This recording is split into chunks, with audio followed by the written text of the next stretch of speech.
This is Laura London, and you're listening to a special quarantine edition of Speaking of Jung. I started this new series in the spring of 2020 during the coronavirus lockdown, when I decided to spend my extra time at home interviewing some of my friends about the interesting work that they do. Joining us today for the 5th edition in this series is STARFIRE TOR in California. She is a scientist, time anomaly expert, paranormal and UFO researcher, psychic visionary, writer, producer, composer, singer, and a scholar of hidden and forbidden knowledge. She is the discoverer of time shifts, the time shift effect, the core matrix, coexisting timelines, timeline edits, and the unified field theory of psi, the science behind everything paranormal and psychic. By extension of this research, she also discovered and developed the psi workings of reality shift manifestation and the Astral Tagging Truth Reveal, and has successfully deployed these life-saving science systems through a number of international groups. STARFIRE TOR has been a guest on many radio and television shows, including the Discovery Channel, the History Channel, Dreamland with Whitley Strieber, Coast to Coast AM with Art Bell and George Noory, and many more. She has also been featured in a number of books and magazine articles, and was the science writer for Quest magazine. She has lectured around the world and is the founder of the Whale and Dolphin People Project.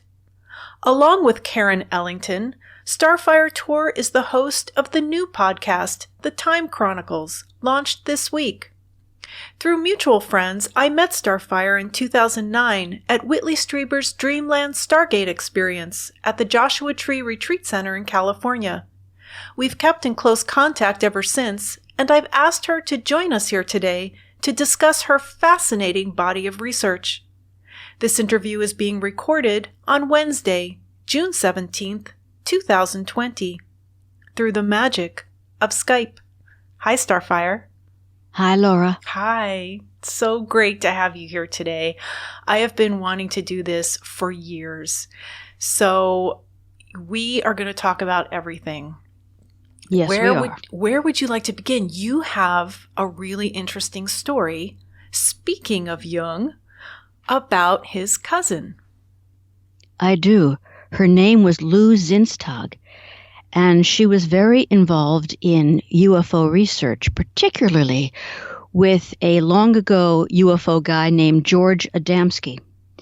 Now, a lot of people mostly know me through my time shifts and core matrix work, but I'm also a UFO researcher. In fact, I was doing that before I discovered time shifts. Okay. So part of what I did was I've traveled the world researching the paranormal, UFOs, hidden and forbidden knowledge, anything and everything that other scientists just ignored completely. So I was introduced to Lou through another UFO researcher friend of mine, Tim Good. And together we met up with Lou in Switzerland, where I was her guest for a while. And she told me some very fascinating stories about her cousin Carl Jung. One of them was that Carl Jung was very much into the paranormal, totally believed it. And she also shared with me a very interesting family story about their beliefs in the spiritual, and this included Carl Jung. When anyone in their family died, they would open the window so that the soul of the past would not be stuck in the house or in the room where they would become a haunt. They feared haunts in the family. Apparently it's happened before. So they opened the window. It's a custom, and that's what they did for Carl Jung when he passed away. They opened the window. And the same thing for Lou Zinstag when she passed away. So I learned a lot of interesting stories about how and why Carl Jung believed in the paranormal. It's because he'd had so many personal experiences himself, and he believed very strongly, and this is from Lou, I've never obviously met Carl Jung, but she told me that her cousin had many paranormal experiences. It was in the family. She felt it was a genetic thing. And she shared that he'd had psychic moments, synchronicities, and he believed that the brain was the source, combined with the soul, of paranormal experiences. And that's as far as he got. He really was concerned about not delving too far into the paranormal because he wanted to maintain his status as a scientist. Yeah. But the things that she told me were just fascinating. So I wanted to share that with you. Thank you. Thanks for sharing that. You're welcome. You were investigating UFOs, sightings, and you... Now, did you know George Adamski as well? Oh, no. Okay. No. He died in the 60s. Oh, okay. So it's well before me. But why is that name so familiar? How do I know that name? Well, George Adamski, when you're someone who's passionately interested in UFOs, extraterrestrials, and you go back to the origins of when the whole thing became popular, George Adamski is one of the old-time contactees. Okay. And he wrote books. He has some famous photographs of what he claims to be scout ships and cigar-shaped ships that are traveling around the planet. So I was investigating anything about UFOs, anything about contactees, anything about people who claim to have any contact, or in those days, abductions, the military involvement. But because I'm a scientist, I also was very interested in those things which people may not know about. For example, that a government or a military was doing that might fool the public into thinking that they're seeing a UFO, but it's really some sort of a black ops program. So I also became very knowledgeable about, well, black ops programs. So, I mean, the B-52 was viewed as a UFO from the distance. It actually looks like a bell-shaped UFO until it was released to the public that, no, this is real, and it went to war. So many, many black ops projects have been spotted flying around, mistaken for UFOs. So I consider it my job to find out which is a real UFO, because they do exist. There are ETs. They have a long history on this planet. But most of the UFOs that people see in the sky are actually not extraterrestrial. And most that I've discovered, most people claiming to be abductees, something else has happened. It's not an alien abduction, but make no mistake, ET abductions are real. They have happened, they do happen, and I suspect they will continue to happen.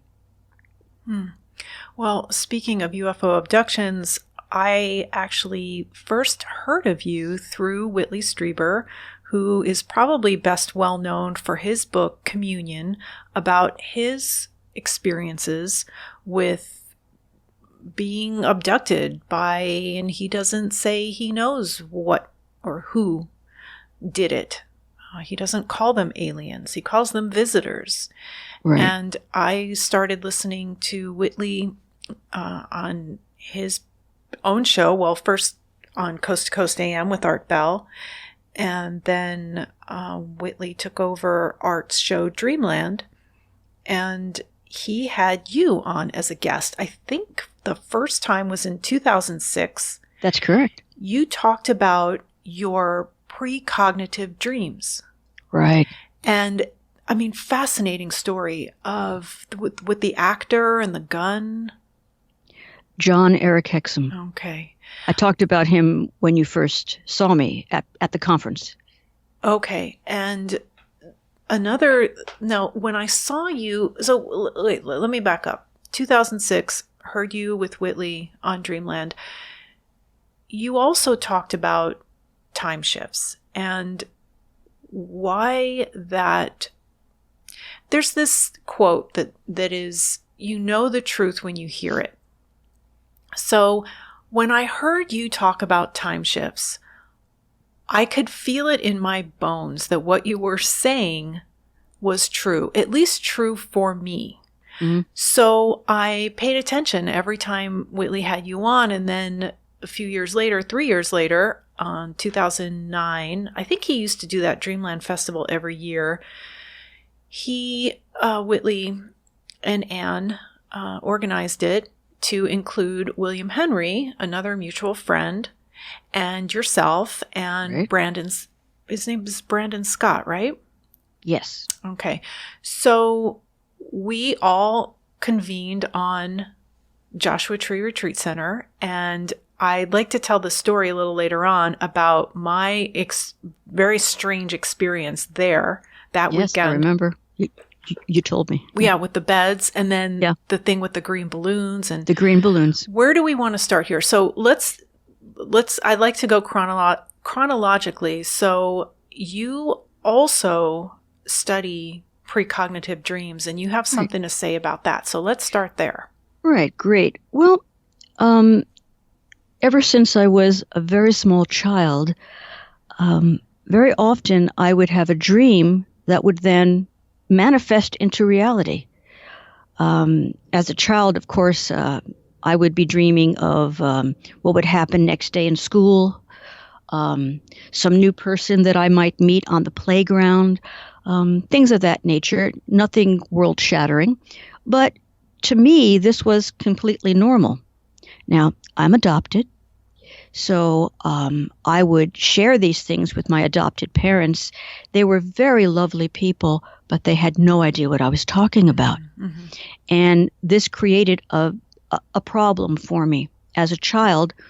And after a while, I just learned to say nothing. But I began to wonder, what is going on?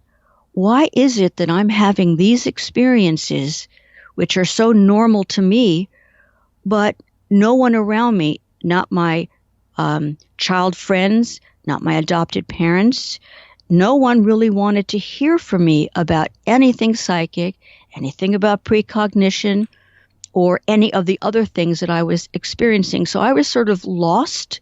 Yeah.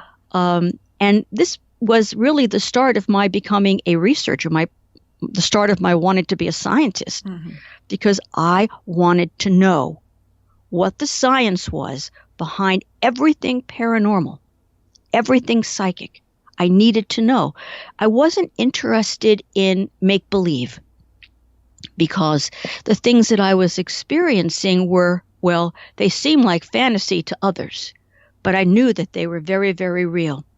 So I sort of used myself as a biological laboratory, because if I was experiencing, then other people must be experiencing it too. Mm-hmm. And sure enough, the older I got and the more access I had to world knowledge, I found out that what I was experiencing, lots of other people were too. I wasn't special. I was just like other people. And that was incredible. And I really want people to understand that when you are psychic and you experience the paranormal, or even if you experience UFOs or angels or whatever else, you're not strange. You're normal. Just because the world doesn't want to recognize you and other scientists don't want to take it seriously, believe me, it's very, very serious. So the way that I discovered time shifts was I was really looking for the science behind everything paranormal and psychic. Mm-hmm.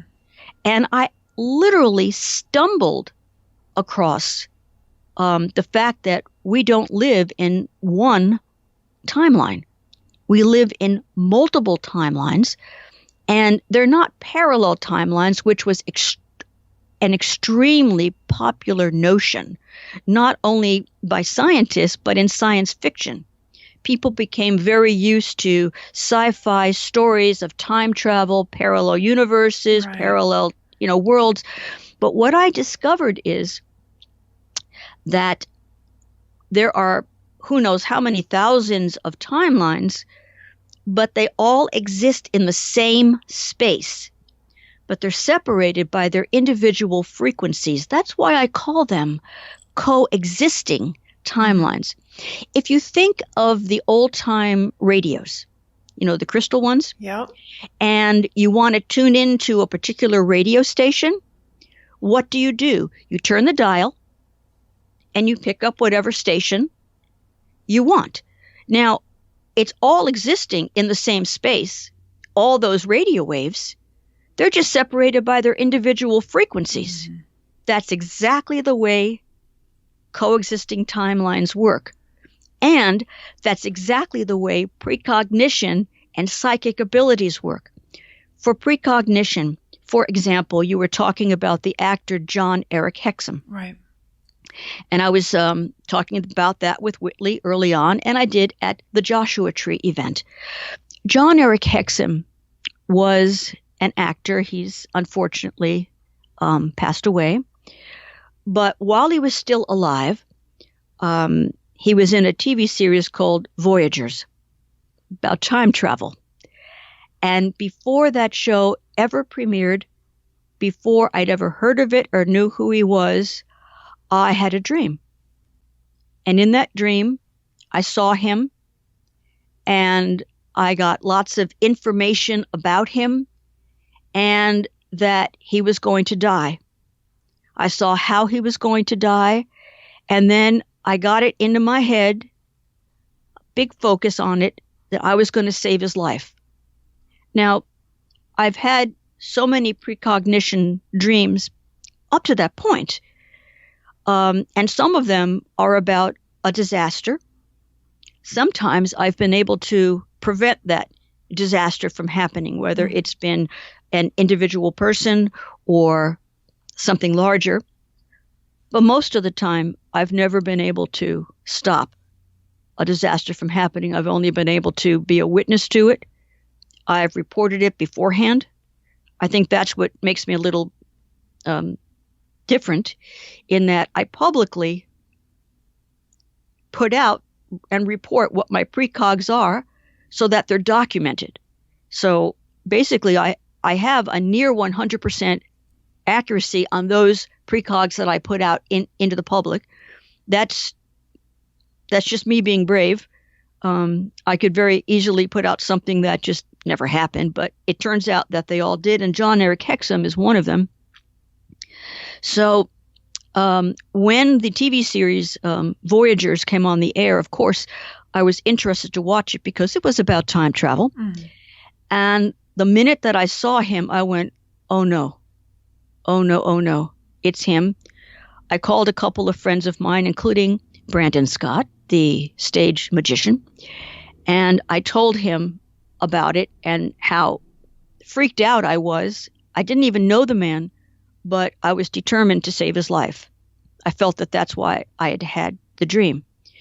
So through some tremendous other psychic events that I was able to precog see, Brandon Scott and I ended up meeting with John Eric Hexum. And we went to dinner, and we also went to watch what's called the dailies of his the Voyager show, which meant we were at the studio. We sat with him and watched the days shoot. So got to be friendly, and I really had a big choice to make. Was I going to just pop out and tell him that I can see the future, right, and that he needs to watch out for this event happening? Laura, I made a choice. Yeah. I made a choice not to tell him, because I thought, well, I'm going to just turn him off. Right. He's just going to run in the opposite direction, and then I will have no opportunity to tell him at all. I did meet with his agent outside of his presence, and I did tell his agent of the time everything, and his agent didn't believe a word that I said. Mm-hmm. And I said, well, just don't tell him. He said, I would never tell him. So, I left the agent's office, him thinking I'm just some crazy person. Mm-hmm. But I worked very, very hard to do everything in my power to stay in touch with him, and but without telling him. I knew that he was going to be Well, I didn't know what was going to cause it, but I knew he had a very serious head wound, and I saw blood all over his head and his shoulders. So what actually happened is on the set of his show after Voyagers, he was playing around with a prop gun, which has a deadly wad inside. He was playing Russian roulette with the prop gun, something he should never have had in his hands, something that should have been under lock and key by the prop master, but it wasn't. And so he was playing Russian roulette with it, and he lost. And the wad went into his brain. And so he shot himself in the head, and this is how he died. And I remember I went to the hospital while he was still on life support. Again, just hoping against hope that I could possibly do something. But when I saw him there, I realized that he was already dead. He was just on life support. And as a matter of fact, they were just waiting to donate his parts to various other people. So I ran into his agent there, who absolutely, when he saw me, broke down into tears, that he didn't believe me. And I said to him, I understand why you didn't, but had you, and this is probably the meanest I've ever been because I was so upset. I said, but had you believed me, your client, your friend, would be alive today, because we would never have allowed him to get in a situation where he could injure himself that way. So this really has haunted me my entire life, that I was never able to save his life. I have since then saved other people's lives, but I'll never forget him. And my decision not to tell him. I'll never know whether that would have made a difference or not. So there you go. Right. Well, and that wasn't your only premonition. Oh, no. That turned out to be accurate and come true. There was the president of Poland and others. So you have this ability, and it's caused you to want to understand it. Right. Well, yeah. Go ahead. Well, when I was talking to Whitley on one of his shows, I think this is something that we did that was partly on Dreamland and partly on Coast to Coast. He wanted me to tell him events that were going to happen in the coming year. Right. So I thought about this, and this is something I really don't do. Basically, I just report my precogs when I have them, not necessarily to be a predictor of the future, although I'm very capable of doing it. Right. I just didn't want to be that person. You know, I am a scientist, and I really like everything to be very on the up and up. And I just didn't want to be tagged as a seer. Right. Okay. I mean, I'm comfortable with it now, but back then I wasn't. So I did put out a handful of precogs for the coming year, and we documented them on the show. And I also put them on my website, where I do put a lot of my precogs. And every single one of them happened. Every one, including the one that you just mentioned. So I knew they would come true. It's just the way I'm born. Yeah. It's not something that I can teach anybody to do.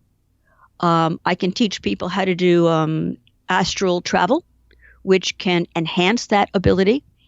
I can teach them about time shifts and how precog works, which I'll explain in a moment.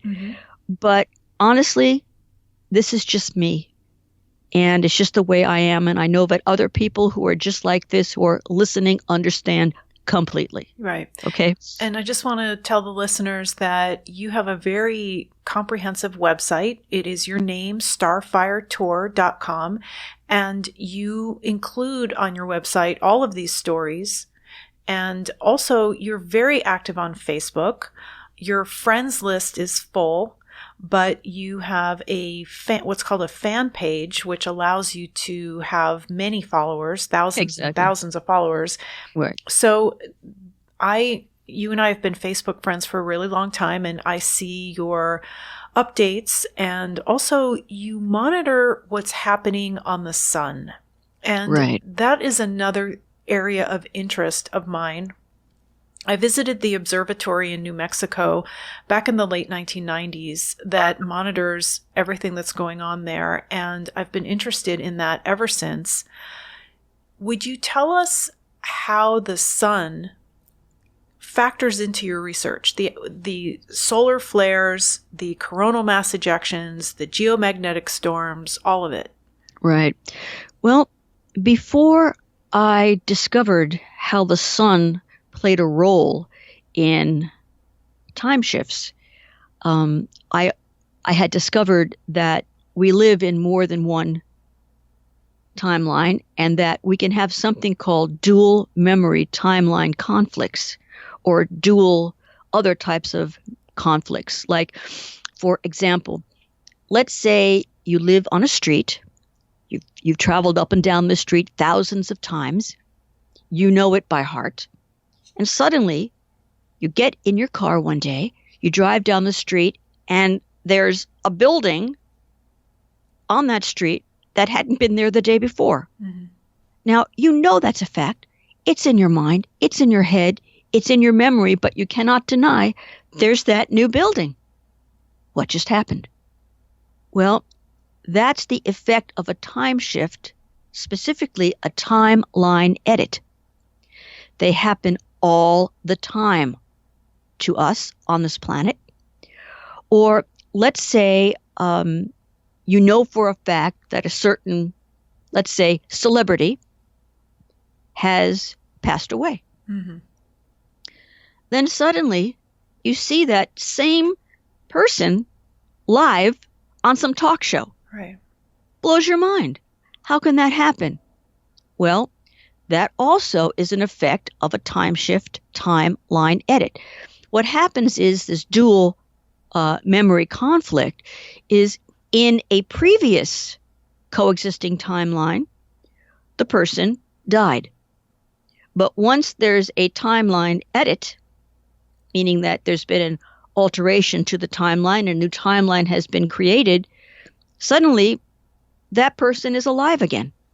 So you have a memory where the person died and the person is alive, all at the same time in your head. Big mind blower, but that's also what I use to teach people, that a time shift living dead person, which is what I call them, is your greatest personal knowledge, that everything that I'm teaching you about time shifts and something called the core matrix and the editing of the timelines is absolutely the truth.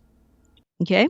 Whether it's something in your life that's altered dramatically, like a building suddenly appearing, or your favorite shirt color having changed color. It can be simple, it can be complex, yet this is all a glitch in timeline edits.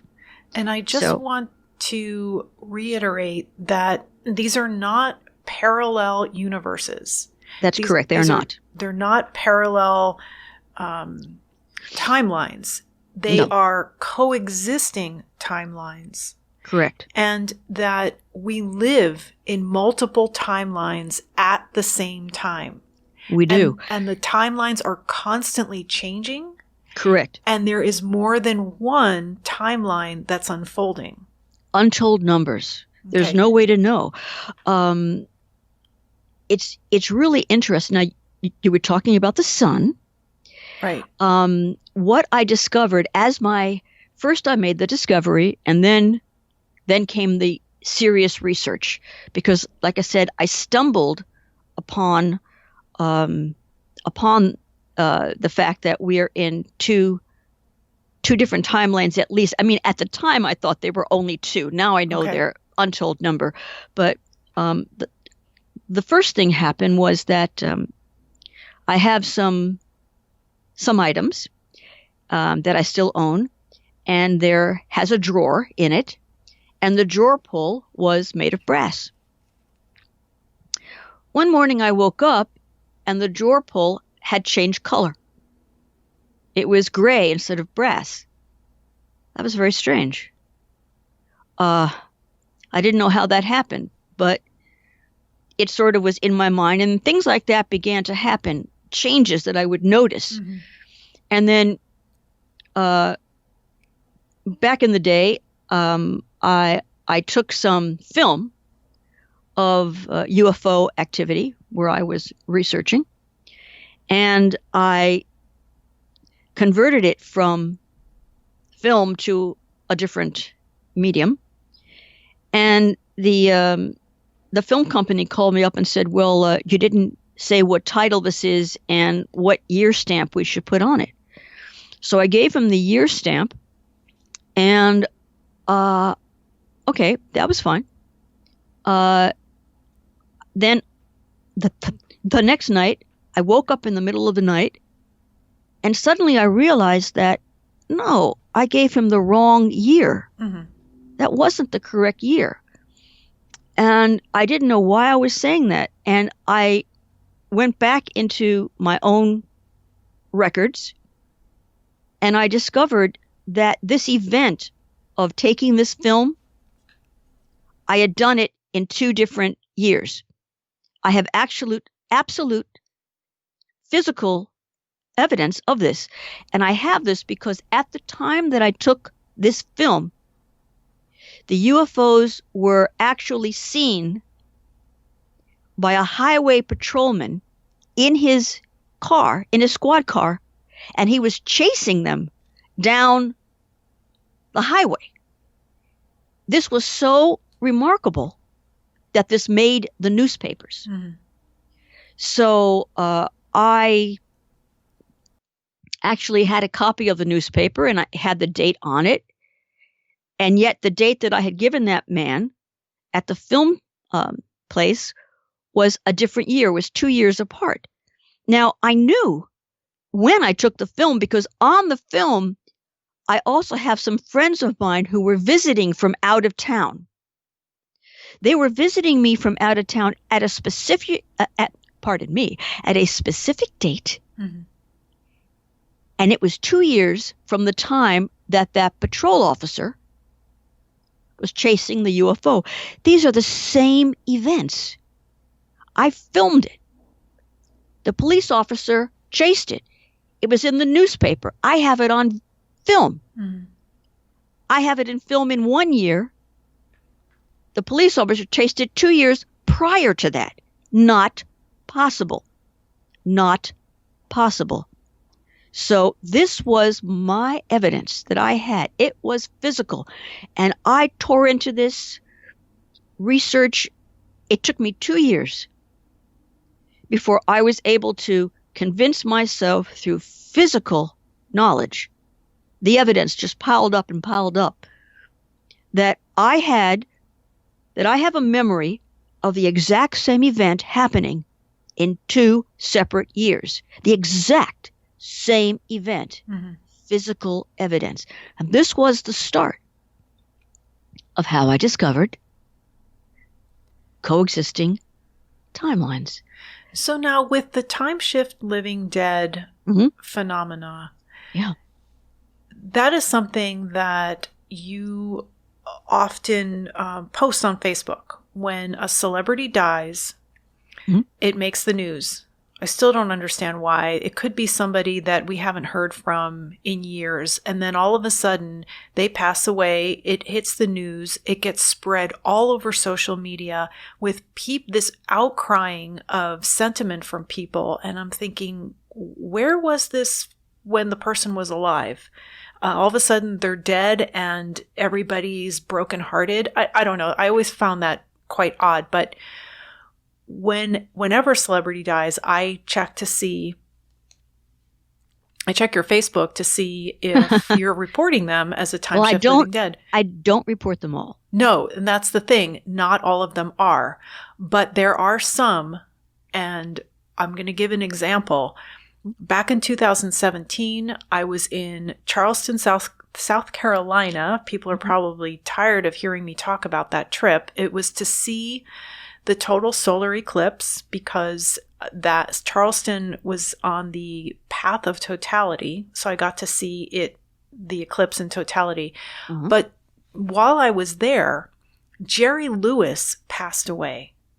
And we were in the car and we had the radio on, and it came on the radio, and I thought, Jerry Lewis?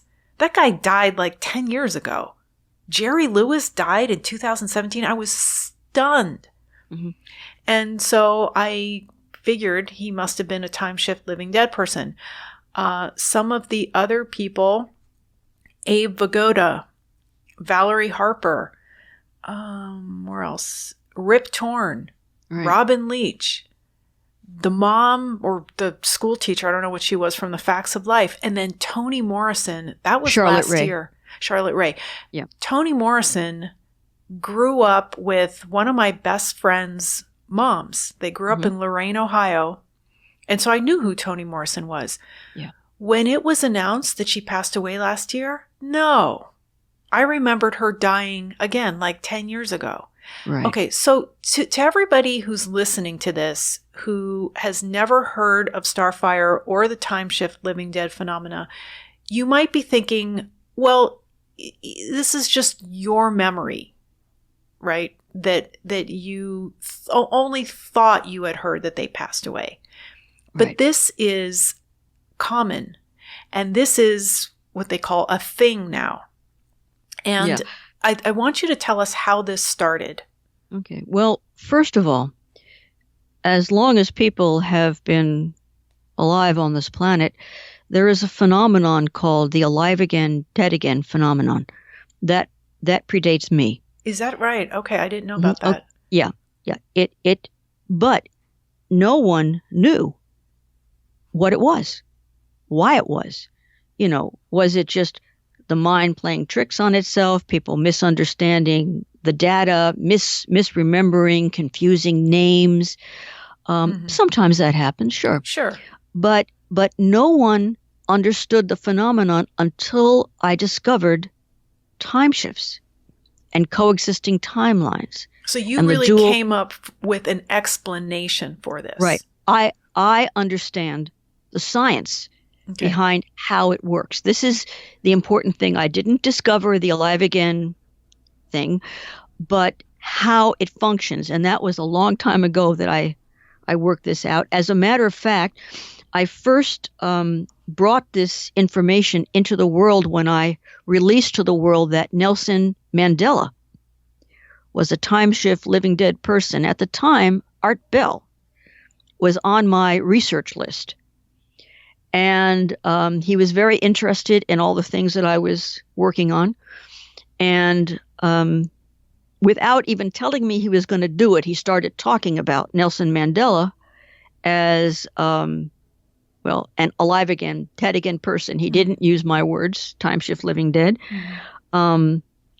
because I was controlling the release of that information. So he kind of jumped the gun. I guess he was just so fascinated with the whole thing. I mean, eventually I did go on his show and I did talk about it, but interestingly, and this is really important to understand,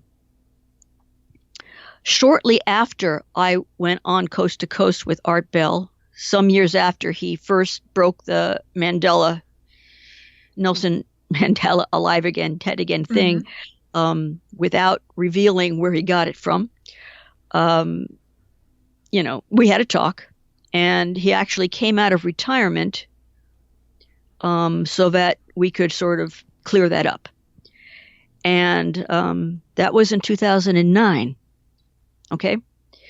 So this has just been my thing. And Nelson Mandela and Bob Hope were the two first time shift living dead people that I ever released to the world. Oh, and I also want to say this, Laura. I talk about celebrities as time shift living dead. Right. It's not because only celebrities are Right. time shift living dead. Oh, no. Millions of people are time shift living dead. In fact, we all are. It's just that more people in the world know celebrities. Mhm. So more brains are going to retain the information, leading to a coexisting timeline dual memory conflict. So if I were to say, oh, well, let's look at your Aunt Tilly, who you believe is a time shift living dead person, I have no way to prove that. I can't document it. Right. But when it comes to a celebrity, I have various portals where people from all over the world can report their time shift living dead experiences. So I get thousands, I'm talking thousands of reports from people who do not know each other and have not heard it on the internet, have not heard it on social media. It hasn't gotten out yet. So when I'm researching a time shift living dead person and I'm the one who's confirming it, I have to get these reports in from all over the world before I can even say anything. Because the moment that I make it public, like on my Facebook or my web page, that's done. The research now changes. Because once it comes out, I now get into people who might be having a false memory of it. Mm-hmm. So when I'm researching a time shift living dead person, and I do research people's personal time shift living dead person, whether it's an animal. Yes, animals can be time shift living dead too. And someone that they know well that's not a celebrity. I do research those too. They're important. But when I release the information about Nelson Mandela, Mm-hmm. even what Art Bell read from my research list, I threw in a red herring. Yeah. I was very concerned that once I put the information out, I would be creating a false memory syndrome, and that would be the end of the research on the Nelson Mandela episode. So I threw in a small piece of false information concerning him. And I knew to throw that in because not one single one of the thousands of reports that I had received privately ever mentioned this particular thing. And the thing that I threw in was that Nelson Mandela died in jail. It's not true. So I knew any time that someone had a memory saying that Nelson Mandela died in jail, I knew that something wasn't right. I could not add that person's memory to an authentic time shift living dead research because they had been contaminated. Now, in some cases, some people would just be lying. They'll just be saying they had that memory and they're just picking it up off of the net and where they found it. But I knew that the contamination came from me, and I was so glad that I did it. So let's just go over this. Nelson Mandela was alive in 2009 when you appeared on Coast to Coast AM with Art Bell. You say that he came out of retirement. He was retired. George Noory took over the show for him, but occasionally Art would fill in for George, and Art was living part-time in the Philippines, and he interviewed you from the Philippines. Uh-huh. And Nelson Mandela did not die until 2013. Correct. So died again. Died again. So in 2009, when you two spoke about this on Coast to Coast AM, he was still alive, but you two talked about the time shift living dead phenomenon. Right. And the fact that a lot of people had a memory of him passing away, yet he was still alive. Memory. Right. So, so I was the one who put the Nelson information out there that people were remembering that he had died before, but it was not in jail. And as a matter of fact, on my website, I have an article which talks all about this and reveals the truth about it. I just want people to know that when researching any time shift living dead person, it's very important that the researcher, in which case I'm the leading expert in this, you have to look at first, you have to go on the net and find out, has someone put out false information? There are loads of death hoaxes on celebrities. You have to track that down. You have to realize that some people do have false memories. So the moment that they hear that something has happened, they may glom onto it and they may believe that they're having that memory, but they're not. So the only authentic Nelson Mandela time shift living dead memories that I can actually say are authentic are those that I got before I put out the information to the public and threw in that red herring. So when I hear people saying, oh, I remember that he died in jail, that doesn't mean I think that they're necessarily lying. I would never call them a liar, but I know that that's a false memory. In fact, some of these people may genuinely remember that he died in a coexisting timeline, but have somehow added that piece of red herring that he died in jail because it's just become so popular. And why has it become popular? Because of something called the Mandela effect. Okay, tell us what that is. The worst thing to ever happen to my research. Mm-hmm. Shortly after I went on Coast to Coast with Art Bell in 2009, very shortly after that, a woman named Fiona Broome suddenly has a website and a little catchy name called the Mandela Effect. Oh, by the way, my research is called the Time Shift Effect. Way predates Ms. Broome. And so this woman creates this Mandela Effect and a website and goes out there and claims that, oh, look at this interesting phenomenon where you think that he died before, but look, he's still alive, and no, he's dead again. Well, she's using my research. The only thing is she took me out of the equation. Why? It's very simple. When you remove me, the person who worked out the science of it, who put out the Nelson Mandela time shift living dead information, when you take away me and you take away the science behind it, then what do you have? You have a woman, Miss Broome, who set herself up as this inquisitive person who has started this whole Mandela effect, and we don't know what it is. And all of a sudden you have all these people very attracted to the phenomenon, which I'm glad to see, but they're running into dead ends because whether it's Fiona Broome herself or people setting up various websites or videos or whatever they're doing, they're all going, but we don't know what causes it. Right. We don't know anything about it, and we are in the dark. Well, that's what Ms. Broome wanted to happen, because if she were to say what she actually knew, that it all came from me and I had the answers, what does that make her? Kind of irrelevant in her world. So, she started, like I said, just a few months after I was talking with Art Bell about it. And but I wanted to give her the benefit of the doubt. I mean, I pretty much knew what was going on, but I really wanted to test her out.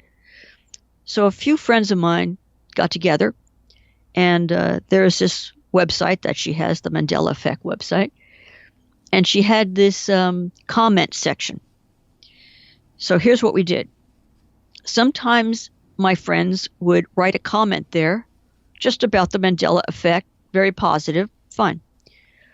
Other times, they would write comments that would have my name in it, Time Shift Living Dead, and that I was the originator of this. Every single one of those comments that identified me were removed from the comment section. But every one of the comments from the same person that were just, talking about the Mandela effect, they remained.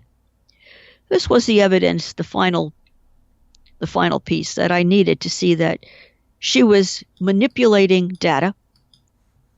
And it was also that she could be in the spotlight. She could write a book, make a film, be famous, make money off of my research.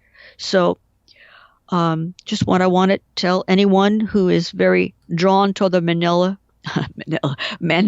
Right. Mandela effect. It's really called the time shift effect.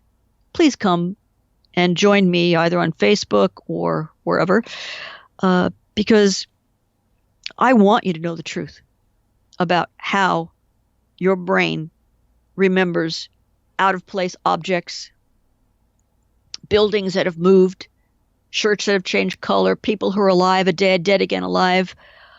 I want you to know the truth about it. Then go on and go have your websites and, get the conversation going.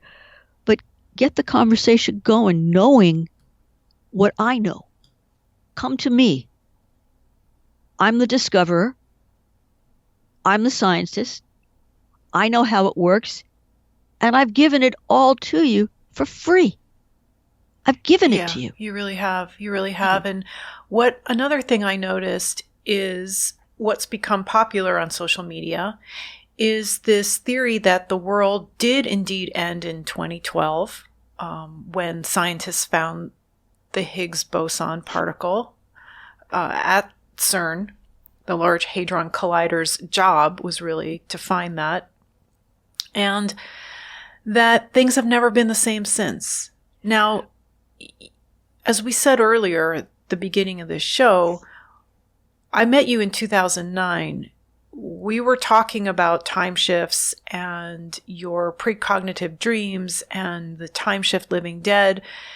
That was all before 2012. So I don't think this has anything to do with 2012. And another thing, Whitley mentioned in one of his interviews with you that time is changing. Again, this was before 2012.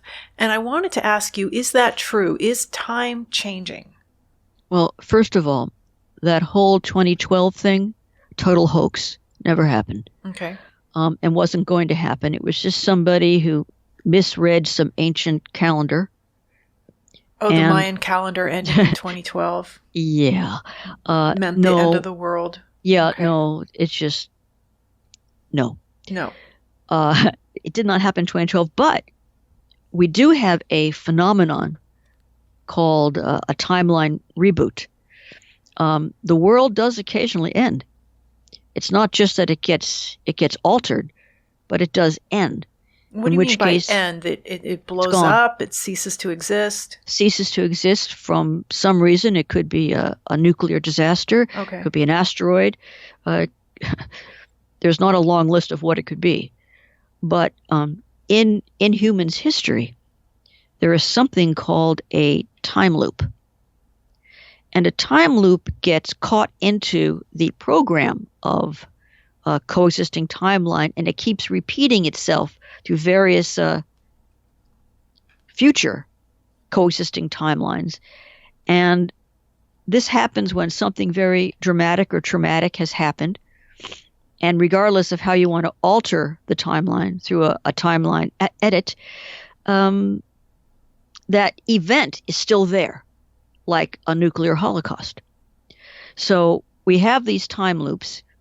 And in this case, we have a very serious one that I call a planet-ending time loop due to nuclear holocaust. And we've had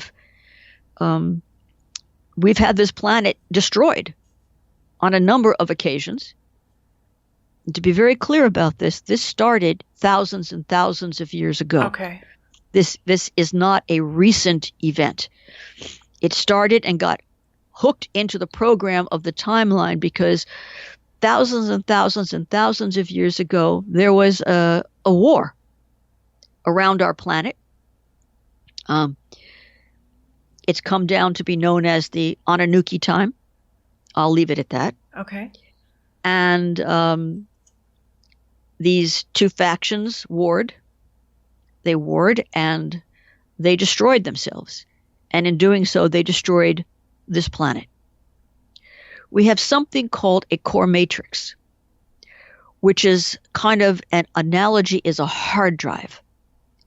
And within the core matrix, which exists near a black hole, everything that's in that core matrix, everything there is everything that we are, everything in the universe, everything in the cosmos, every bit, byte, factor, everything is in the core matrix. And every single coexisting timeline streams out of this core matrix. And it is the core matrix that causes the alterations in timeline and creates new coexisting timelines. Now, the core matrix in its streaming, how many thousands of coexisting timelines? All timelines, coexisting timelines, still exist. They're still streaming. But our consciousness is programmed only to be consciously aware of the most current, dominant, coexisting timeline. We're built that way. There are glitches in the program, but pretty much that's why people don't really understand that we're not just living in a single timeline that has a past, a present, and a future, but we're coexisting in how many thousands of coexisting timelines. So when these planet-ending events occur, the core matrix has something called a prime directive. And it is focused on keeping this planet alive. So that when we have those planet-ending events, the core matrix can resurrect us. Resurrect the planet. And us as best as possible. As best is possible. So the more you have countries with nuclear capabilities, the more times we've had these timeline reboots. It's different than a timeline edit, which is an alteration of the timeline to affect some purpose. But a reboot is just what it sounds like you reboot your computer because it's gone down. You have to reboot the timeline. That could take anywhere from a blink of an eye to thousands of years. I don't know.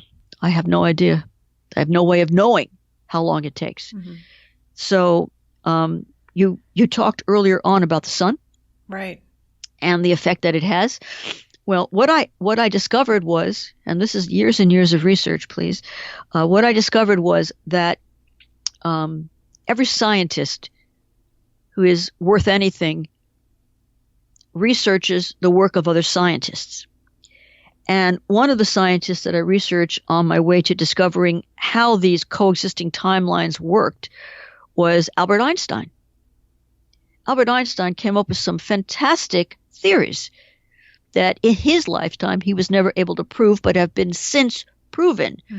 And that is that when certain factors are in motion, including on approach to the planet, time changes, time warps, time bends.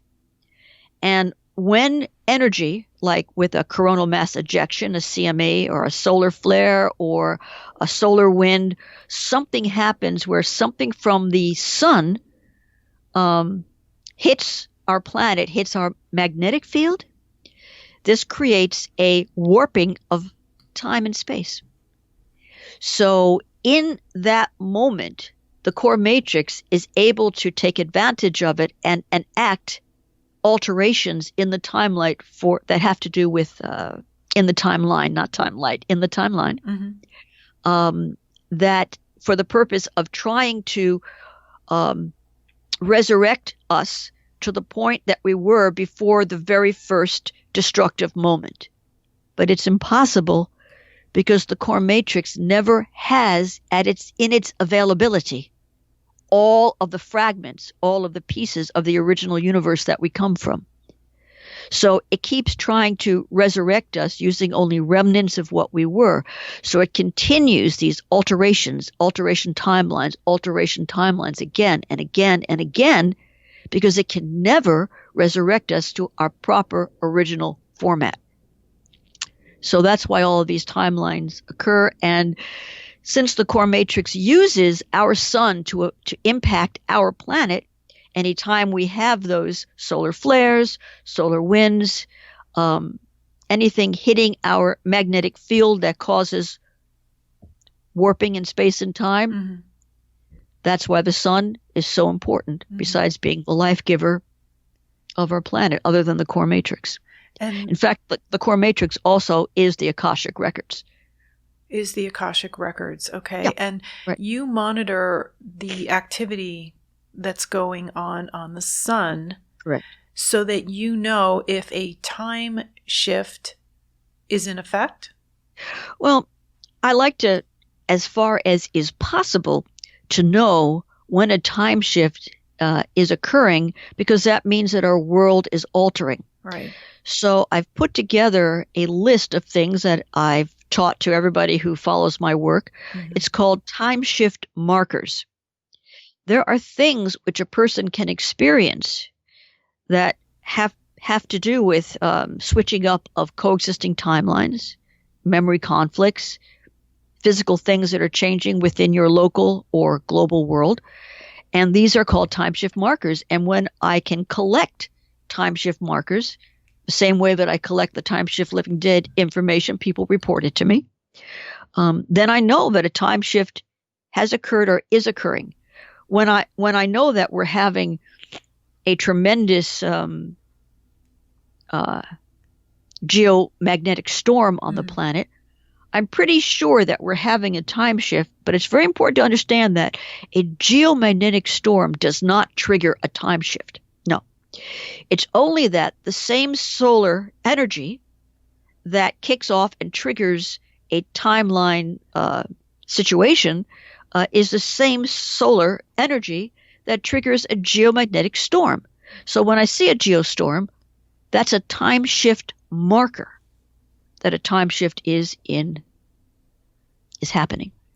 We are this teeny tiny little dot compared to the size of the sun, and when the sun spews this energy, the energy completely engulfs the earth. I mean, we don't have a prayer. We're bombarded by this. Actually, we have a really big defender.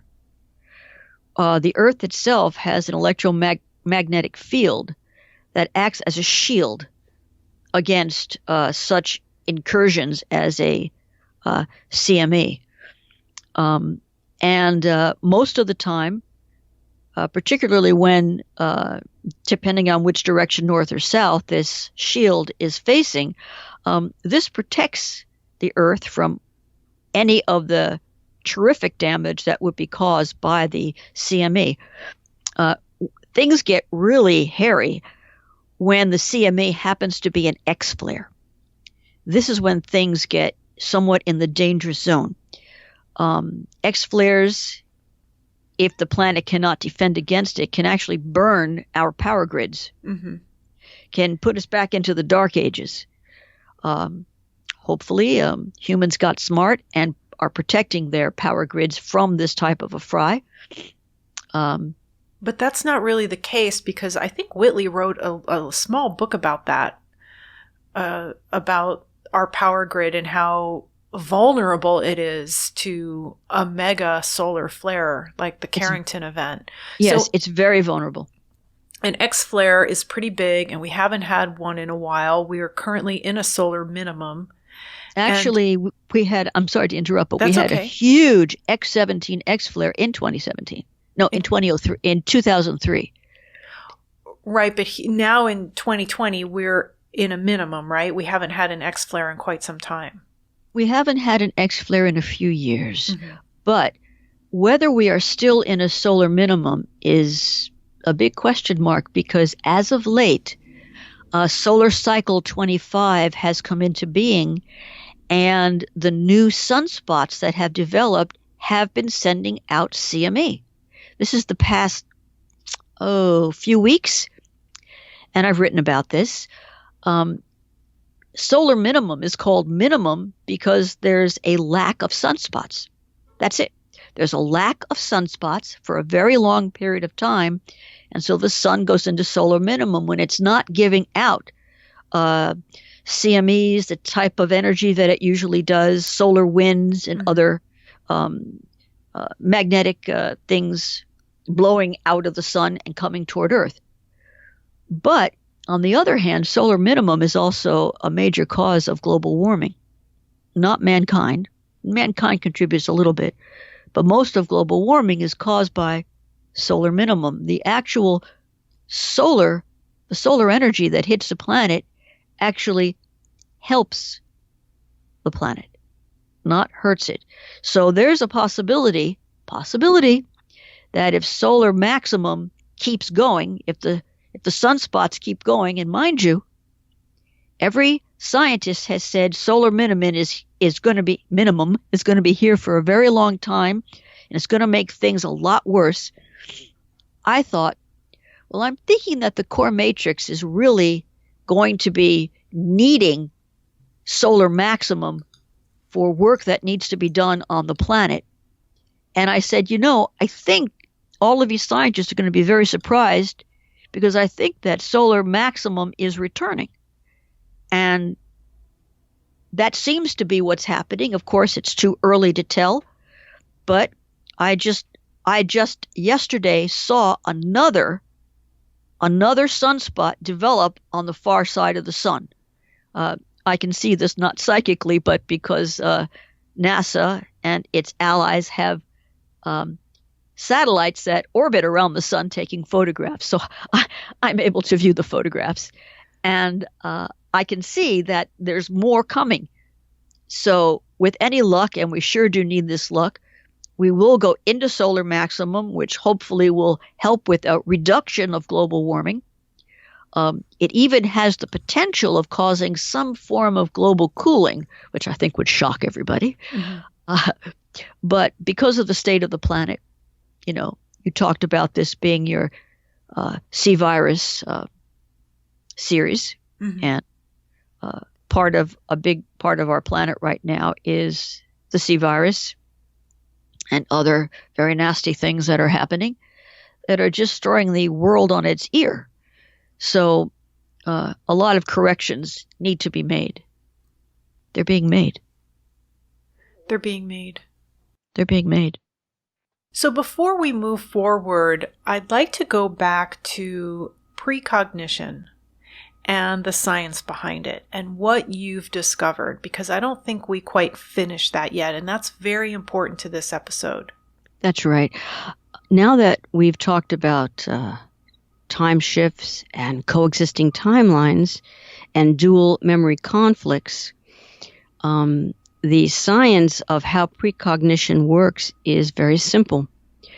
A person who has an accurate precognition, and I'm only talking about the ones that really manifest, what happens is this person, that would be me or whoever else, retains a memory of an event that's in a previous coexisting timeline.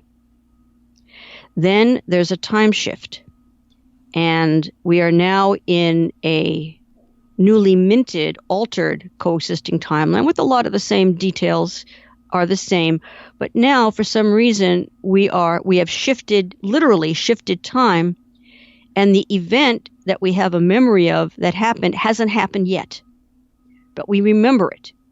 Now, sometimes you remember it a precog in a dream. Sometimes you remember it just because it just suddenly comes to you in a meditative state, right, or you're cooking dinner. It can be anywhere, anyhow.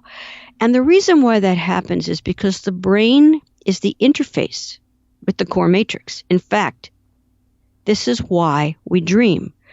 Part of what I discovered in the unified field theory of psi is the mystery of why people dream and why we only use a certain percent of our brain. What's going on with the rest of the brain? The rest of the brain is still firing off. It's obviously being used, but scientists, not me, other scientists, only understand part of what the brain is doing. Well, the brain is receiving downloads from the core matrix. It is through our brains that our entire reality is interpreted by us. And so in our interface with the core matrix, let's say during a dream state, you are still picking up data from the previous coexisting timeline. It's in your memory banks. So now you're in the post time shift timeline, and this event that you dreamed about, it doesn't exist in the world yet, but it's very much in your head, which is what happens to me. So I report, hey, this is what I've dreamed. And these dreams, these precog dreams, they're very different from any other type of dream. A precog dream, at least for me, it's like you are there. Yeah. It's like reality. It's like, when you're in it, you think you're in it. Right. And then I come out of it and I realize, oh, I better write that down because that's something that's going to happen. And that's where my accuracy comes from. So then in our time-shifted, new, dominant, coexisting timeline, the event that I dreamed rolls around. It comes around. Sometimes it can come literally minutes after I post about it, or hours. Or like what I did with Whitley, I went into my ability to connect with the core matrix and I looked at the year. But usually, like I said, it's just what's happening at the moment in my world of precog, and I report about it. Now, I have precogs every day, many times a day, but I only report the ones that I think, can be documented or would be interesting to the public. Yeah. So that's all I wanted to do, Laura, was to explain how it works. This is how precogs work. This is where dreams come from. And this is also where our psychic abilities come from, is the interfacing with the core matrix. We all have the ability to download all of this streaming data. It has nothing to do with somebody's IQ or somebody's intelligence. It's just some people are tuned into it and some people are not. But I will tell you this. Once a person has had a genuine paranormal experience, a part of their brain that interfaces with the core matrix actually opens up wider. And that's when a person starts to have a lot more paranormal events and even may have precognition events. Mm-hmm. Well, for myself, I have been psychic since I was a child. I don't talk about it very often because of the stigma that's attached to it. That's why I'm interested in the people I'm interested in, and who I hang out with are people who are very open to it, and why I studied remote viewing many years ago. I'm going to be doing an episode actually with a gentleman who, he and I had the same remote viewing teacher, and he wrote a book about it. His name is John. Who is your teacher? David Morehouse. Okay. John Herlosky is going to be my guest on an upcoming quarantine series, but I actually had several other teachers before I found David Morehouse, and David is a bit of a controversial figure, but I got to know him and I spent a lot of time with him. And, there are many dimensions, many levels to everybody, and we've all had our fair share of life experiences. And but I did study with Simeon Hine in Boulder for a while, and then somebody from the Farsight Institute when I didn't know any better before I found David. So that was a way for me to do something with my naturally psychic abilities. Now, remote viewers don't have to be naturally psychic. Remote viewing is actually a learned skill, but I decided to, some remote viewers are natural psychics. So anyway, I'll get into that on a future episode, but I forgot where I was going with that. Well, you were talking about your own experiences. My own experiences. Yes, and my time shift experiences. So I wanted to give the listeners a few of those and to explain why Starfire's research means so much to me. When I went to Joshua Tree for the Dreamland Stargate experience, which was their yearly Dreamland festival.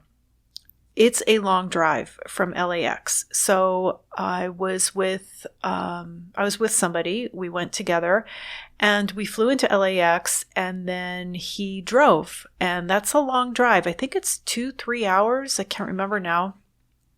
And so when we finally arrived in Joshua Tree, we had rented one of those little cabins there. Yeah. Right. At the retreat center. Mm-hmm. And they're kind of rustic. I mean, they're not modern at all. And we checked in and brought all of our luggage in. And I remember we got, I think, one of the biggest ones they had. And I looked out into the bedroom area and I saw 3 single beds. And I thought, oh, well, we're just going to have to push 2 of the beds together. So we were tired from a long trip, and we just kind of laid on the bed for a while because the festivities weren't going to start until the evening, and we just kind of wanted to unwind and relax a little bit. So we were both just lying on the bed, relaxing, and I saw on the nightstand a sign that said, so odd, that do not move the furniture. And I've been staying in hotels my whole life. I've never seen anything like that before. Do not move the furniture. Actually, that's one of the first things I do when I check into a hotel is I move the furniture around to make it more comfortable. So we're lying there and I thought, oh no, do not move the furniture. So okay, no big deal. So we'll sleep in separate beds. And I was actually with my husband at the time. Okay. So I turned over. At one point, I turned over in the bed and I look, and the bed that's in the middle is now a double bed. And now I can hear everybody saying, oh, well, she just didn't notice it. I had this rush of energy flood my body. You know how when you get this kind of rush of adrenaline, like when you're absolutely stunned when you see or hear something? That's the feeling I had when I looked over and I saw that the bed in the middle was a double bed. That's right. Now, I am a stickler for detail. I notice everything. Mm-hmm. There is no way that I walked into that room and saw a single bed, a double bed, and a single bed. There's no way. And if I had, I wouldn't have thought, oh no, there are 3 single beds. Maybe we should just push 2 of the beds together. That changed. To me, it changed. Well, it did change. And the reason that I know that you really experienced it is part of the way that I do. Let's say if I were to have come in and if I were to have investigated your situation, you just didn't walk into the room, glance, flop into bed, fall asleep, wake up again, and then you went, oh, I thought that was a single bed. That I couldn't ever say was a time shift event. But because you were so focused on working with the beds, and you had a reason to work with the beds, because they were singles and not a double anywhere to be seen, and then that odd sign that said, don't move the furniture, which you're right. I've never seen that in a hotel room either. Who would think of that? Right. So the fact that suddenly you have a double bed in your presence, that is absolutely typical of a timeline edit. Absolutely. There it is. Mm-hmm. And it's just as simple as, well, in the previous coexisting timeline, you had all singles. And then there was a time shift, and suddenly there's a slight rearrangement, a factor of events, a domino effect, and whoever set up the room in the new dominant coexisting timeline put in a double bed. I mean, it's just that simple. It's not like a ghost came in and did it to you. Right. It's not a poltergeist activity, although some poltergeist activity is time shift related and some isn't. But in your case, you just experienced an old-fashioned timeline edit. A timeline edit. Okay, and that was in October of 2009. I have another story from 1999 that ironically involves Art Bell. Oh, okay. I listened to Art Bell used to be on every night on Coast to Coast AM on AM radio. I started listening to him back in the 1990s. Okay. I remembered him recommending a movie called The Sixth Sense. And I'm not a big moviegoer, but he talked it up, said you have to see this movie. He wasn't going to say how it ended. It had the surprise ending. It was spoilers, yeah. Yeah, one of the best movies he had ever seen, and he highly recommended it. So I kept telling my husband, we really need to go see this movie. We went to the theater. We saw the movie. I am still traumatized to this day from that movie because it was so frightening and shocking to me, the ending of that movie. It's a great movie. If you haven't seen it, I highly recommend it, but be prepared. I have personally seen it, yes. You've seen it, yeah. Yeah, it's great. Great movie. So I was listening to Art sometime after that, after we had seen that movie. And he takes calls. He was a master at the unscreened open line phone calls. Okay. A caller calls in and starts talking about The Sixth Sense, and Art stops him and says, no spoilers. I haven't seen it yet. Don't say anything more. And I had that flood of adrenaline, I don't know what it is, come over my entire body, head to toe. And I thought, what? You haven't seen it? Are you kidding me? You recommended it. You went on and on about how great of a movie it was, how everybody needs to see it. And that's why we went to see it. I'm still scared at night to shut off the lights because of this movie. And now you're telling me that you haven't seen it yet?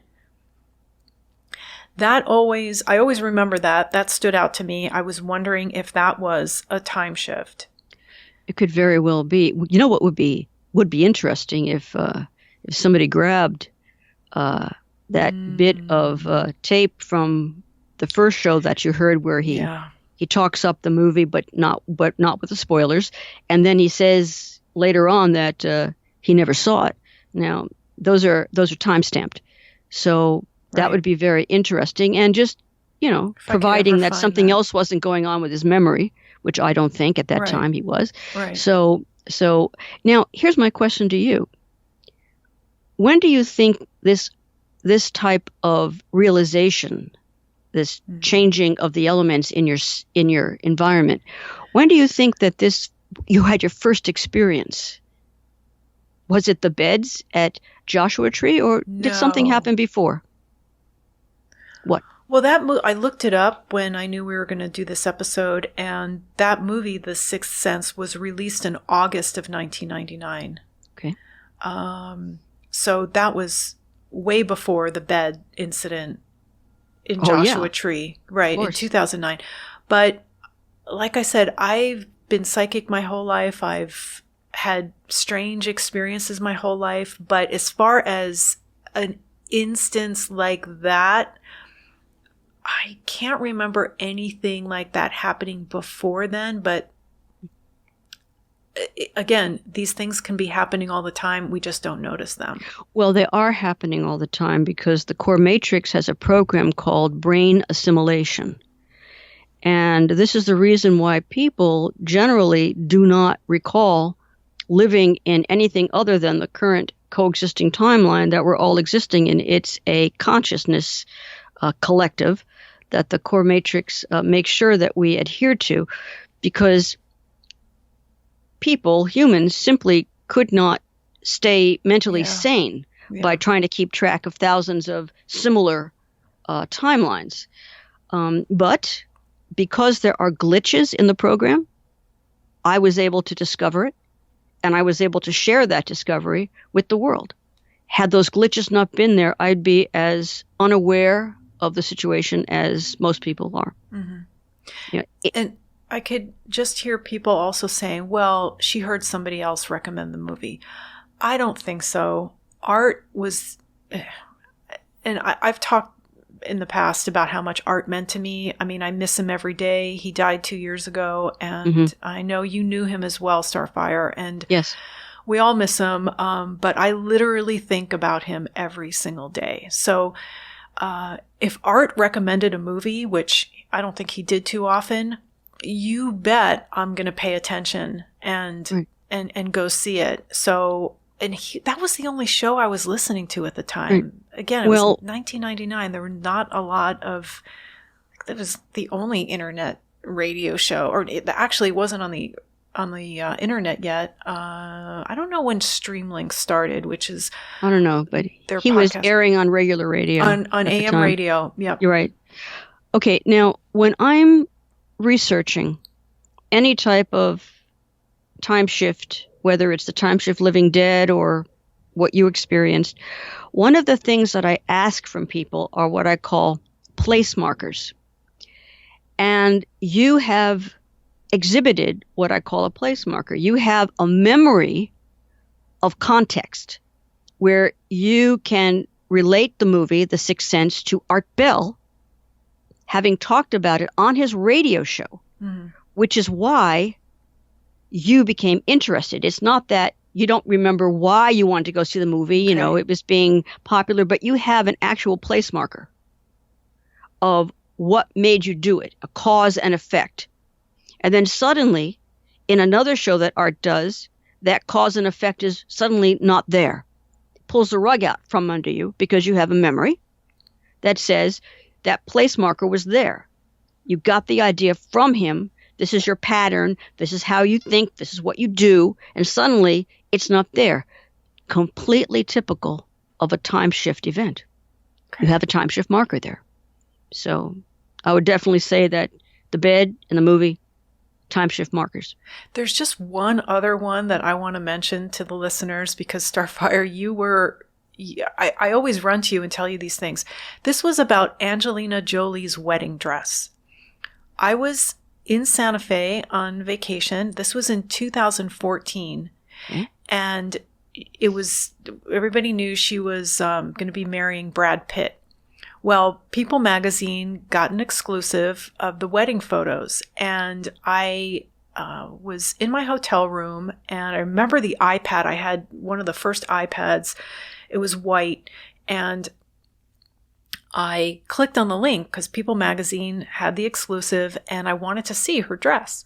And I remember clicking on it, looking at it, and being so disappointed because I thought it's so plain. I mean, I just, she's so tall and statuesque and beautiful, and I was just expecting something very lavish. And I mean, yes, it was simple and elegant, but I don't know. When I saw it, I just felt really let down. Sorry, Angelina, that it was just plain. It had some ruching in the bodice, and then just the floor length satin, just plain. And I looked at it, and I don't know if I've ever mentioned this, but my aunt and my great grandmother were dress designers in New York City, and my grandfather had a fabric store, and so I've always just kind of been interested in dresses and in fashion. And so I looked at it, and I went on my way. Well, after that, I don't know how long after, I saw an article about the veil that she wore having all of these doodles on them that were done by her children. I think she had 6 children at the time, something like that. And they drew doodles, and she wanted to include all of her children in this wedding. So she had them embroidered on her veil, and they were colored. They were all different colors. So I saw another photo, and that was attached to this story about the story behind why there were doodles on her veil. And I was stunned. I hadn't seen these doodles before. So I went back to the People magazine. So it wasn't just a photo spread, it was the cover, and looked at it. And there were no photos of her in just the dress. She was wearing the veil in every single photo. And I know that I would have noticed. I mean, you can't miss these things. They're bright blue and red and yellow and green. they're not just embroidery, they're colors. And I did not see those on the first photo that I looked at when I saw her wedding dress. It was just her in this plain gown, and maybe she had a veil on. I don't remember, but if she was wearing a veil with brightly colored doodles, I know I would have seen them. Now, again, people could say, oh, you just didn't notice. You don't know me. If you think that, you don't know me. I would have noticed. And Well, if I were to have investigated this, and I will extend this criteria to you, what I do in a situation like you have just described is I would make contact with the editor of the paper and Angelina Jolie's manager or whomever, and find out whether they did more than one spread, whether she was ever photographed in a different veil, because, that happens in the entertainment world all the time. It also happens in people do weddings and they change their outfits. Right. So what I would suggest that you do, just to know for sure, is find out whether or not she did more than one spread and changed her outfits. In other words, she was in a veil that didn't have the doodles on it, and another one where she did have the doodles on it. And this might be the answer. I'm not saying it is. I'm saying, but anytime you investigate the paranormal or you investigate time shifts, which same criteria, you have to look at the mundane first. Yes. And you have to know, well, what is the mundane? Okay?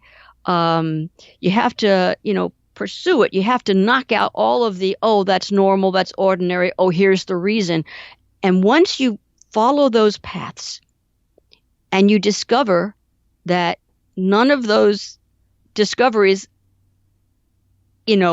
explain what you experienced, then and only then you can say you had a time shift, timeline edit experience. Right. And I think that when I told you about this when it happened, you had suggested that I do the research, and I did. Right. And I did it again when I was looking for photos to attach to this episode's YouTube slideshow.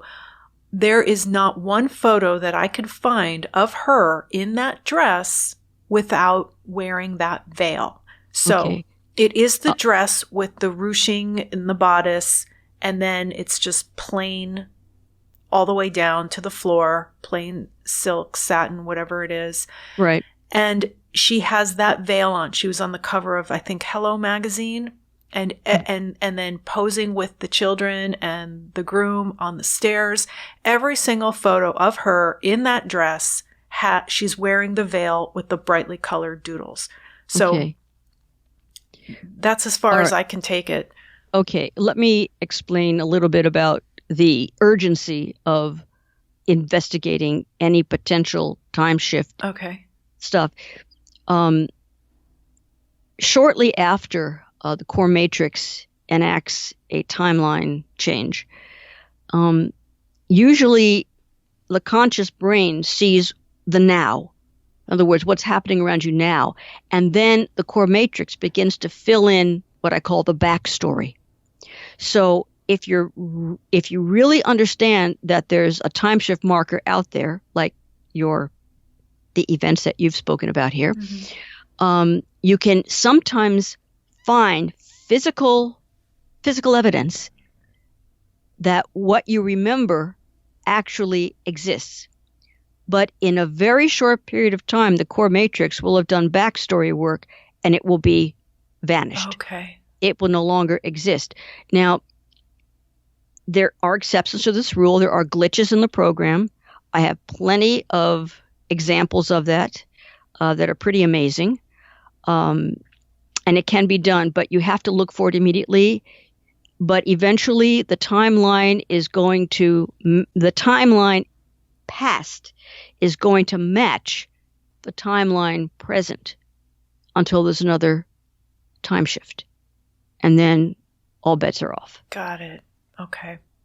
Now, I've heard you use the word glitch a couple of times, and most people have seen the movie The Matrix, and I'd like for you to clear up the title of the movie your use of the term the core matrix, and if that scene about there being a, quote, glitch in the matrix fits into this at all. Okay. Well, thanks for bringing that up. That's quite a while back. Before there was ever a Matrix movie, and I did enjoy the movies, I had named the phenomenon that I had discovered the Matrix. I did it because scientifically a matrix is what the brain does when it wants to make sense of what it's seeing. Even if what they're seeing makes no sense to their conscious brain, the matrixing allows them to create knowledge, image. It's very simple. And that's how I think that the core matrix works. So I just called it the Matrix. Then out comes the Matrix movie. And suddenly people who were very new to my work, they kept thinking that the Matrix science fiction movie was the same as my actual science, The Matrix. And I really did not want to give up the word Matrix. It was mine, but, you know, it's a word. And there was no way it was going to change off of the title. What was going on in the movie The Matrix is not the science of what I discovered. It's different. And I eventually decided to rename my discovery. Instead of calling it The Matrix, I call it the Core Matrix. Okay. And once I began to do this, and people understood that the movie is science fiction and what I'm doing is science fact, that ended that confusion. I understand that a new Matrix is going to be made. Yeah, I heard about that. With the same actors, Keanu Reeves. And so I'm very concerned that this whole mix-up is going to start up again. Okay. I'm hoping that, being that I've been using the core matrix since about a year after the movie came out, that mix-up won't happen. Now, which specific part of the Matrix movie did you think might be resembling some of my actual research about the glitches? When the lead character, played by Keanu Reeves, his name is Neo. When he experiences a deja vu, he sees a cat, and then a half a second later, he sees the same cat. He sees a cat walk by the doorway, or in the doorway, walking by, and then he sees the same exact cat walk by the doorway the same exact way. And a glitch. He says, it's a program glitch. Well, yeah. I mean, in the movie The Matrix, they were using the whole concept of computers and virtual reality. And so it makes perfect sense that they would create a glitch situation to explain Neo's realization of what's going on around him. It actually happens to be what is going on in real life. Time shift markers, time shift living dead, things you've experienced with the beds. That's a glitch too, where the core matrix assimilation program has not functioned to its 100% capabilities. And we see little tears in the fabric of space and time. We see tears in the fabric of reality. Now, in the movie The Matrix, they use virtual reality, okay? But we are not a virtual reality. That's really important for people to understand. We are really existing. We are physically and spiritually existing in all of these different timelines that we were alive in. It is not a virtual reality world. It is not the Star Trek holodeck. Okay? The holographic universe. You don't think we're living in a hologram? I know we're not. I know we're not. In fact, I think that thinking about holograms was a very good idea. I think this was the way to go in theory. I also think that thinking about parallel worlds and universes was also a very logical way to theorize. I think the string theory was also a very logical way for any scientist to theorize, but I've disproven them all. I've debunked them all. When I discovered that we live in coexisting timelines that exist in the same space, only separated by frequencies, that puts all of that to rest. It just does. I mean, the theories were good in their day. It helped us to lead up to where we are now, which is my research. I definitely studied other people's research, and I must also say that some scientists also relied on my research to formulate their theories. So I am respected in the scientific community. I'm not talked about very much there, but I don't expect it. I mean, even I don't put doctor or PhD after my name, even though I have them, because when I first started out with talking about the core matrix and all of this time shifts, even I didn't want to walk all over my scientific career. Even at the time, I was a science teacher, and I did not want to walk over it. And I just sort of grew used to not caring about whether somebody knew what my educational degree was. Look, this is real, and I've proved it over and over again, year after year after year. I'm just waiting for all scientists to catch up with me so that we can all be on the same page and move forward. Because in truth, we're not, as a people, walking into our future or moving toward the future. We're actually reconnecting with our past. We've already created everything that you're seeing here, the communications field. We're on our way to re-establishing who we were that we've lost contact with. So, it just adds a layer to what time shifts actually are. And you went on record with your research in 1999 in Quest magazine. It was volume 2, issue 2, the April-May 1999 issue. You wrote an article called Time Shifts, the Evidence for Time Travel. Right. And it went on newsstands in March of 1999, which is when the movie The Matrix came out. So that had to have been written before the magazine was published. It did. It did. So there's no way you saw that movie before you wrote that article. That's correct. In fact, I'd been, calling it The Matrix for many, many years before that. But you're right. As far as the evidence is concerned, if I had to defend myself,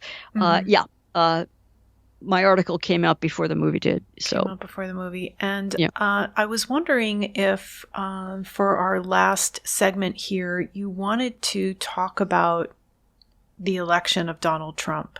Did you want to get into that? Sure. I have no problem with that whatsoever. Okay. Well, where do we begin? Exactly what I was thinking. Well, let me start with this. In 2015, when Donald Trump first announced that he was going to run for the presidency of the U.S., the moment that happened, I had a precog. Not a dream, just I was watching him coming down the escalator, and I had this visual. And I saw that he was the president of the United States, and I saw why.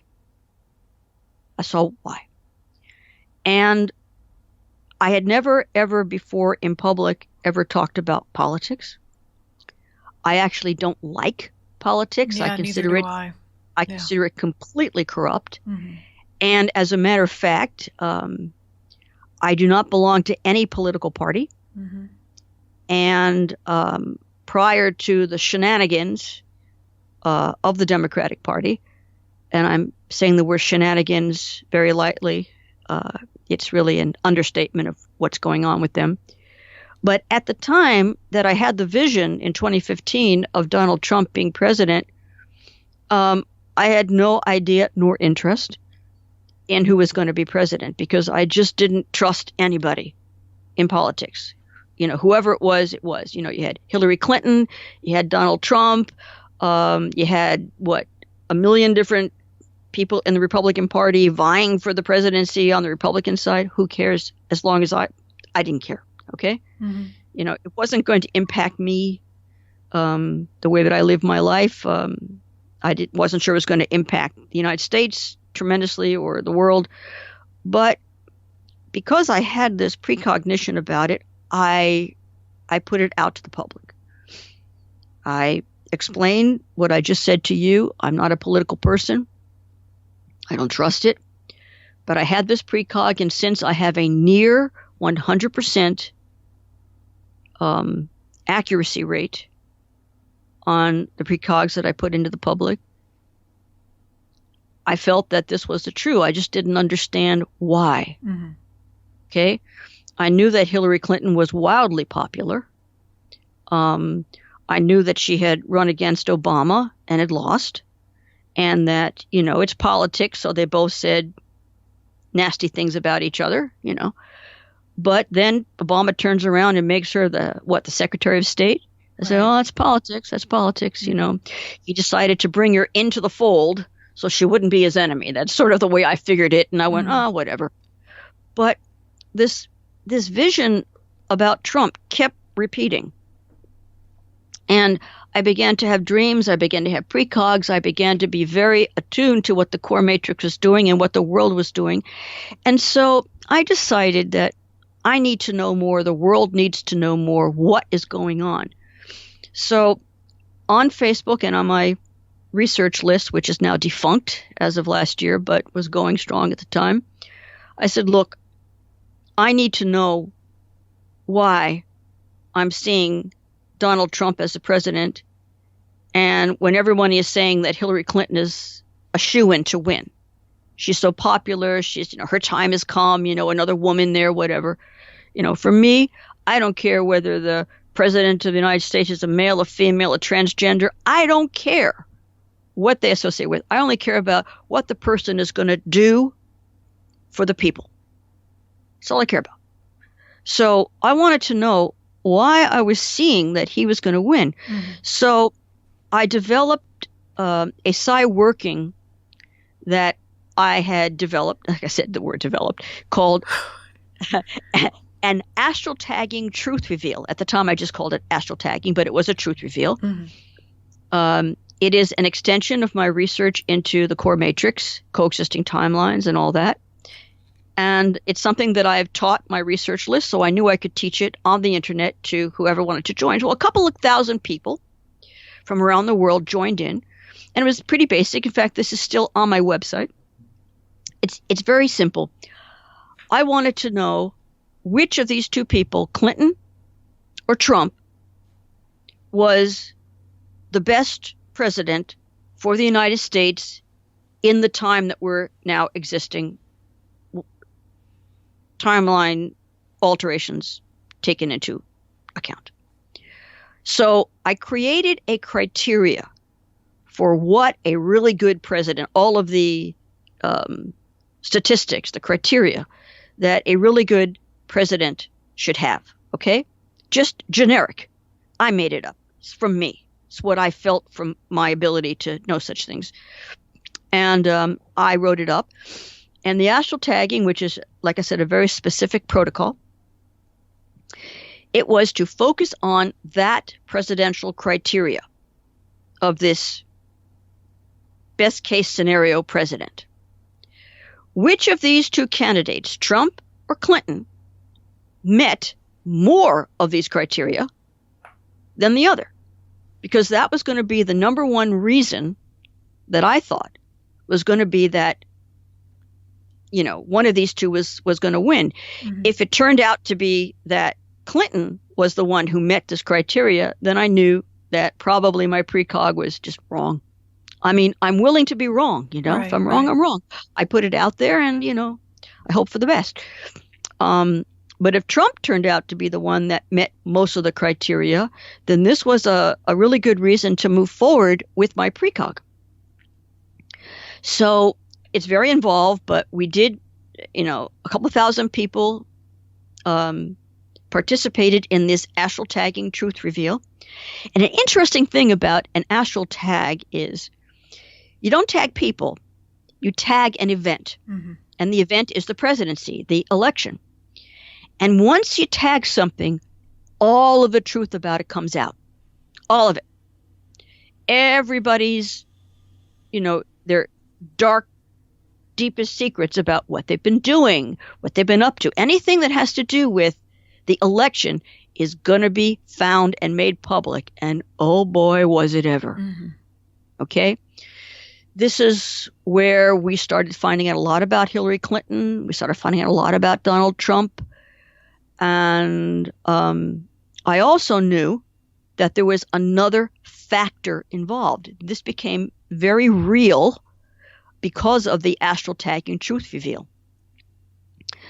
I'm going to go back to something we talked about earlier in the show, which is the time looping, planet-ending nuclear disaster that is part of the time loop, part of the scenario. Every time a timeline gets edited and we get a new coexisting timeline, that time loop is still into the program of our timeline.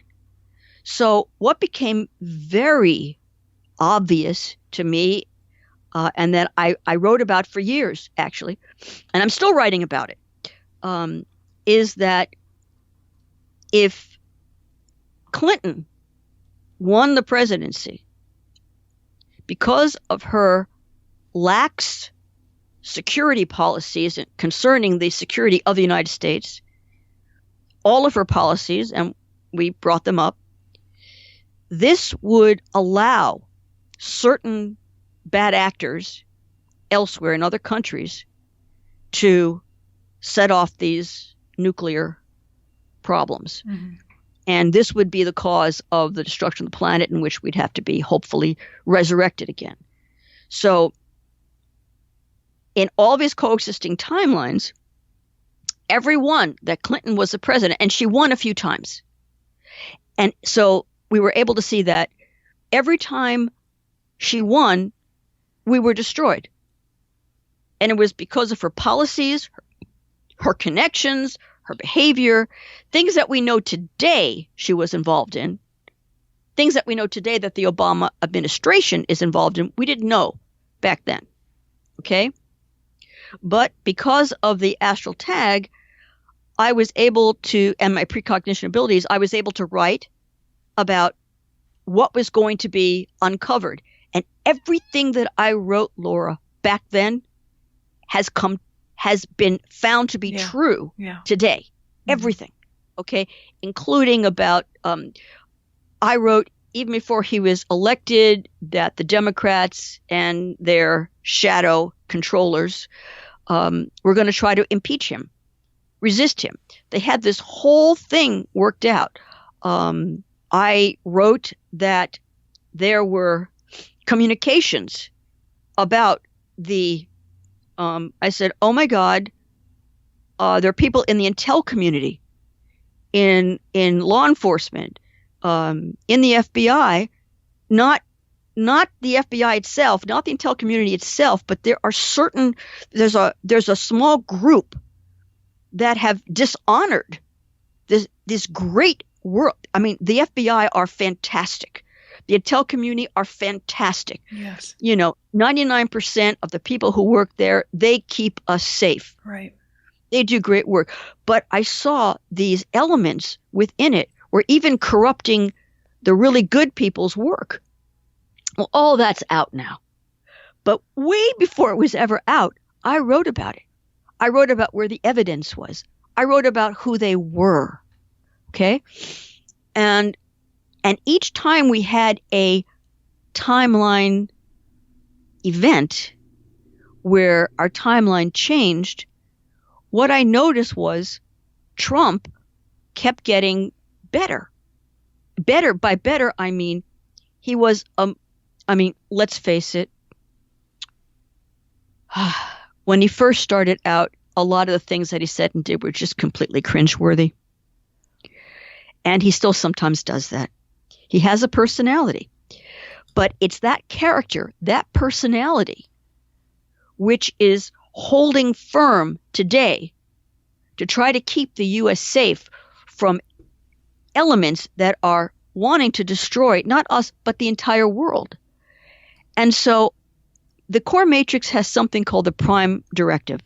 And it's the prime directive, which is another program that searches various coexisting timelines for this time looping, planet ending nuclear event. Now, there are different versions of all of us in different coexisting timelines because we are living in different circumstances. That makes sense, right? Mm-hmm. In fact, we don't always exactly look the same. How many times has a person looked in a mirror and go, "What? Yeah.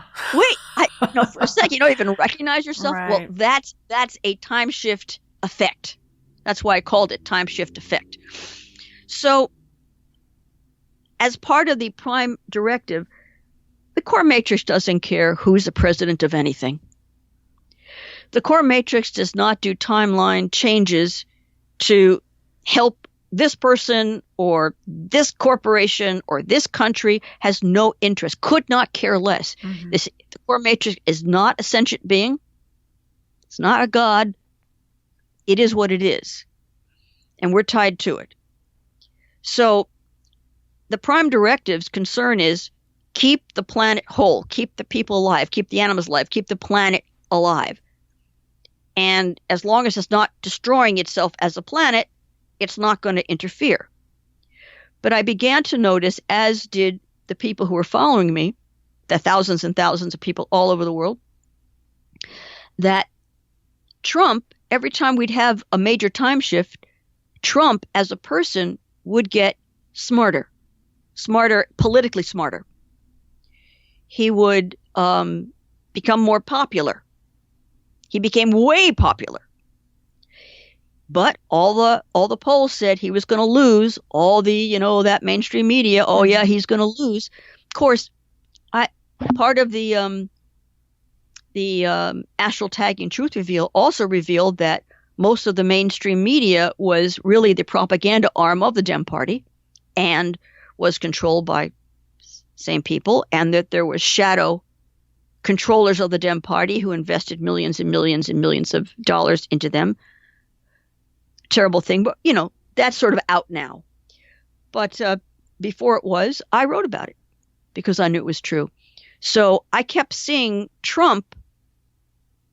I said whatever versions of him were the best versions of him in various coexisting timeline got edited into and kept continuing to become the edit copy of a Trump, so that what we have today is actually the best Trump that he can be. Whatever you got, he's the best Trump that he can be. So we now know that the whole Russia thing was a lie, a hoax, the impeachment, a lie based on nothing, all of this, a lie based on nothing, all to get him out of office because the Dems and those who control them want their power.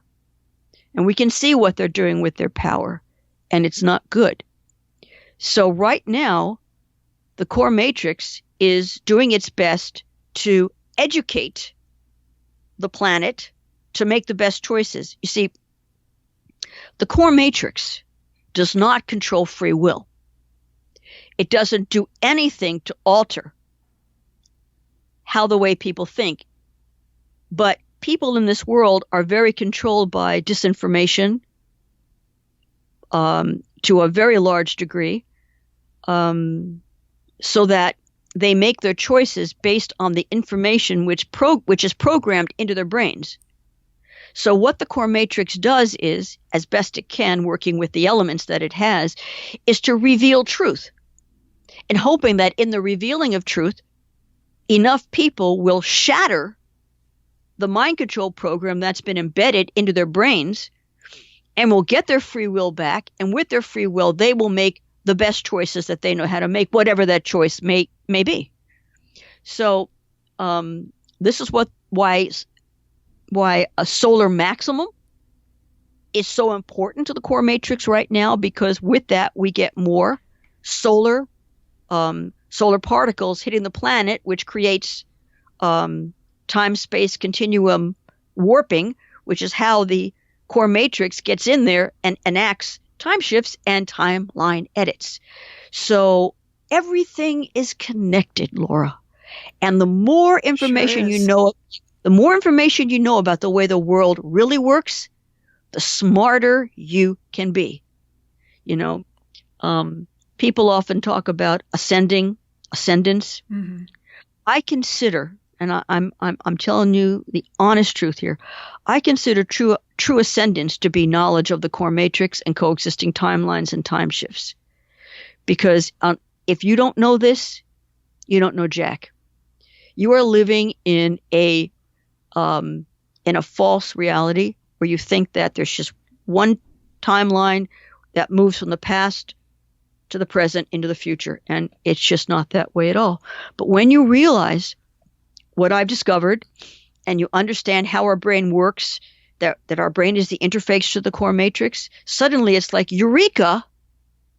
You realize you are in a larger, more sophisticated world, and you also begin to realize that the disinformation that you're being fed is just that, disinformation.